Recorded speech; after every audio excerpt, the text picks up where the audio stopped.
two are no exceptions. On the left, Leicester's Mark Wallington, who was at the centre of a bizarre drama the last time our cameras were here. Wallington's injury in the FA Cup tie against Shrewsbury led to Leicester using 3 different keepers in the same game. And on the right, Rangers' Peter Hucker, who you, the viewers, voted the outstanding player in last season's FA Cup final at Wembley. Queen's Park Rangers were finalists, of course, and Leicester semi-finalists last season, but neither are able to field their strongest teams today. Leicester are without 4 regulars, Eddie Kelly and Steve Lynex, both suspended, and the injured Tommy Williams and Andy Peake. They field a new-look attack with number 9 Alan Smith, signed from non-league Alvechurch, and Tom English, who makes his home debut after moving from Coventry in a swap deal with Jim Melrose. Well, injuries have left FA Cup finalist Queen's Park Rangers with a most unfamiliar look. No Roeder, Wicks, Curry, Flanagan or Allen, none of whom have played in the first team this season. But this young side has now figured in all 6 league games so far.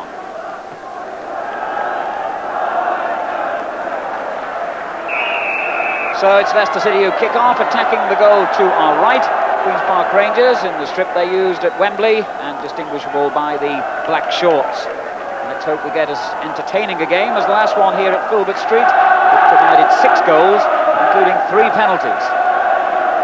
Today's referee is Derek Lloyd from Worcestershire in his final season on the league list.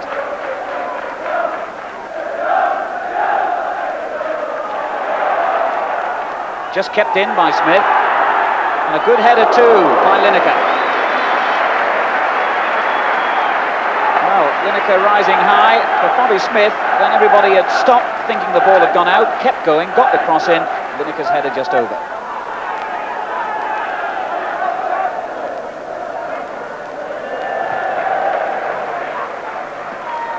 McDonald's header, Hazel back into the Leicester half.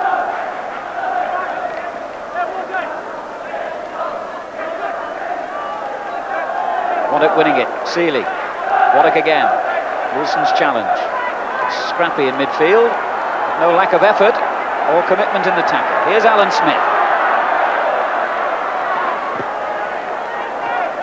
Battled away well and finds McDonald in space with 3 on the far post queuing up for him. Not a bad ball really in the circumstances. He can try again and does so, and here's Smith and Hucker. Well, Peter Hucker lucky to get away with that. McDonald persistent, although he made the initial mistake. Alan Smith with the shot, and it almost sneaked. Well, it did get away from Hucker's grasp, but didn't cross the line. And Fennick.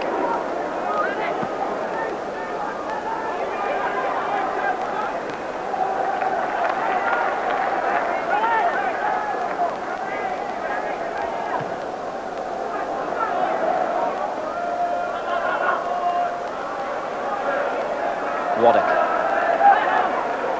Wilson intercepts.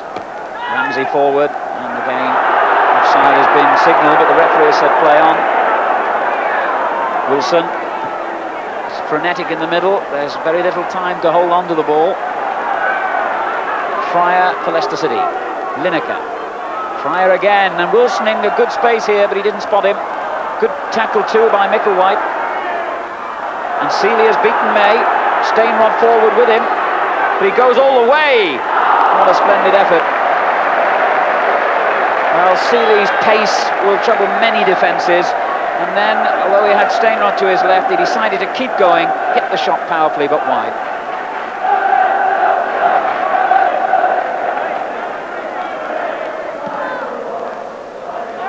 English chasing here with Bob Hazel, who won. Micklewhite clears to Stainrod. Seeley again on the right.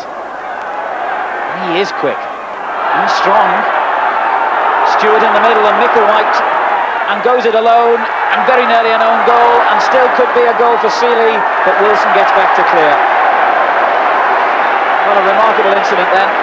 Seeley going alone, tried the shot. Ramsey in attempting to clear, nearly scored an own goal, and eventually Leicester came out with the ball.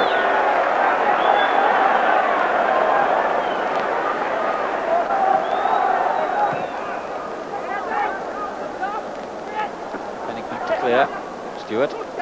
Stainrod. Good ball that was. Stewart now, he's got some pace as well. Well, it was an intelligent thing to choose the near post, I'm sure, but Wallington had got it covered. The ball pushed through, Stewart taking it on, trying to get in between the goalkeeper and the near post, but Wallington saved.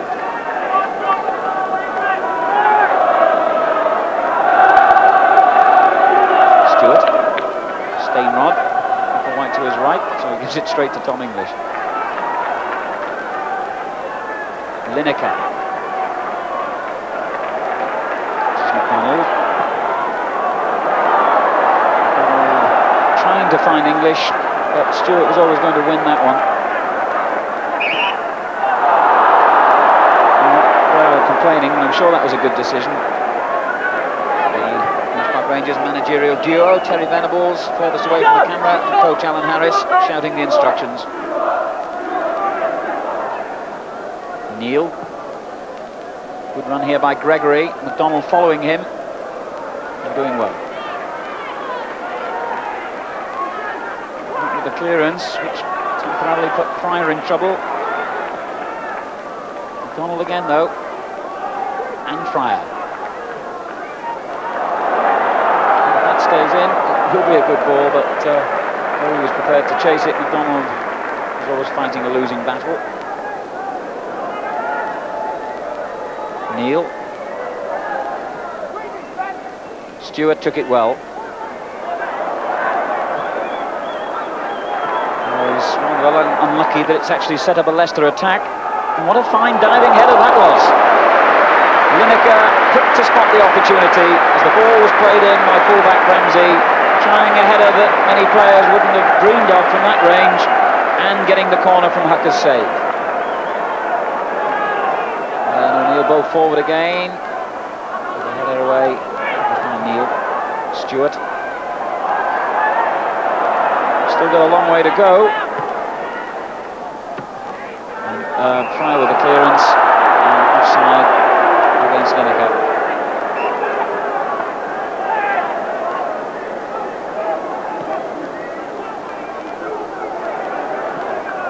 Stainrod. Oh, he's a beautifully gifted player, Stainrod. Tends to be a little over-elaborate sometimes, perhaps. Often the price you have to pay for players like him, and he did well there. Here's Stewart. He had a lot more time than he realised then.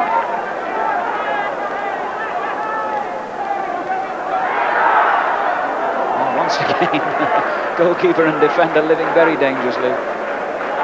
This time John O'Neill giving Wallington a few headaches. At least he smiles through them. Now then, Lineker. And surely, oh, English was literally a matter of inches away from making contact. And how quickly Hucker came out to provide the final action of the first half. So Hucker denying Tom English what would have been a goal on his home debut at Filbert Street. And there have been precious few real openings in this first half. A bit scrappy, a bit disappointing. And in the sunshine, the crowd will be looking for more action, I'm sure, in the second half. 0-0 at half-time. Well, in these days of dwindling gate, perhaps this is the way that people in future will choose to watch their football. Leicester, one of the first clubs to install private boxes, and certainly they're a lot more full than the ordinary seats in the stand and the terraces. Queen's Park Rangers get the second half underway then. And clearly the absence of so many established players from both teams having its effect, disrupting the pattern of play, and the lack of experience has been clear to see. Stainrod caught in an offside position. Scorer this season and last season with 24 goals.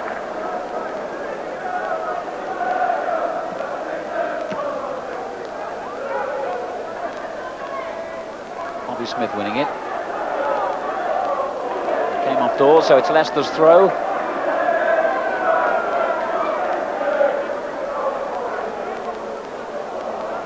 Towards Wilson. Gregory missed it. Fenwick didn't. May under pressure here from Seeley. And the bounce was fortunate for Larry May. Now then, Lineker combining with McDonald well. And three in the middle. Possibilities here for Leicester, surely. Oh, he pulled it back the wrong way. Well, as McDonald took that ball down the right, there were 1, 2, 3, 4 Leicester players inside the Queen's Park Rangers penalty area. What a shame for Kevin McDonald's sake that the cross couldn't have been better. Don't let it go down the line. Right inside, John. Hazel. Micklewhite's header. Here's Larry May. Micklewhite again. Stainrod. Seeley inside the box in support. Corner.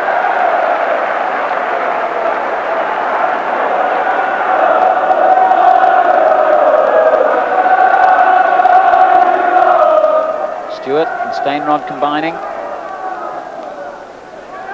Fennick getting up well, and it came off McDonald for another corner. And before this corner is taken, I think there'll be a substitution. And as you can see, the number 8 being held up, so the man to come off is Ian Stewart. And he's being replaced by Wayne Faraday. Play on the wing or as a central attacking player. Micklewhite's corner. Nearly reached Gregory. McDonald got an important flick on. Here's Stainrod. Neil.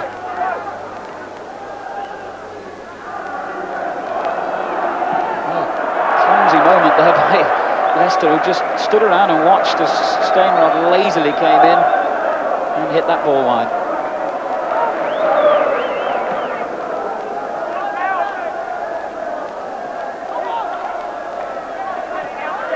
Bobby Smith. Fire.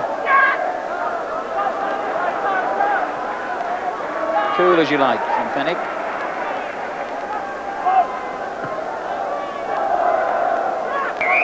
Well, Stainrod and Larry May are having a private battle that had nothing whatsoever to do with the football that was coming their way then. And it's a free kick to Rangers.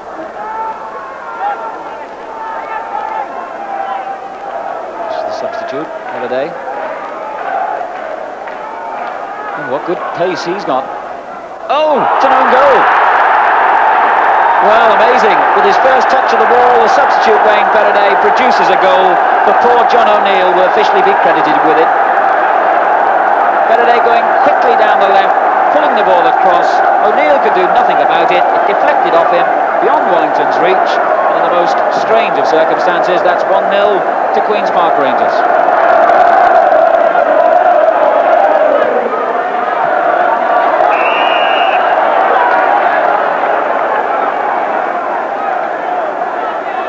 So Leicester City, who've lost 2 of their previous 3 home games this season, go behind again.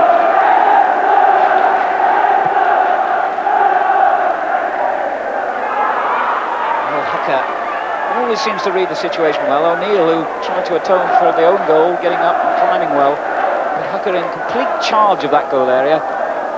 Seeley winning it from O'Neill, but to no effect. Wellington in a hurry to get on with it.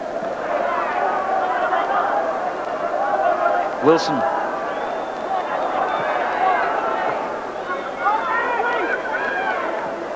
Fryer. Gregory forward.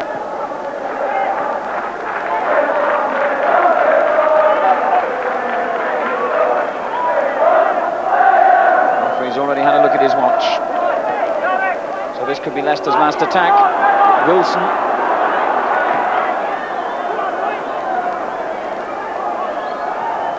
Oh, Ramsey giving it straight to Faraday. And it is indeed Leicester's last attack. Boos from a sparse crowd, and Leicester's problems continue.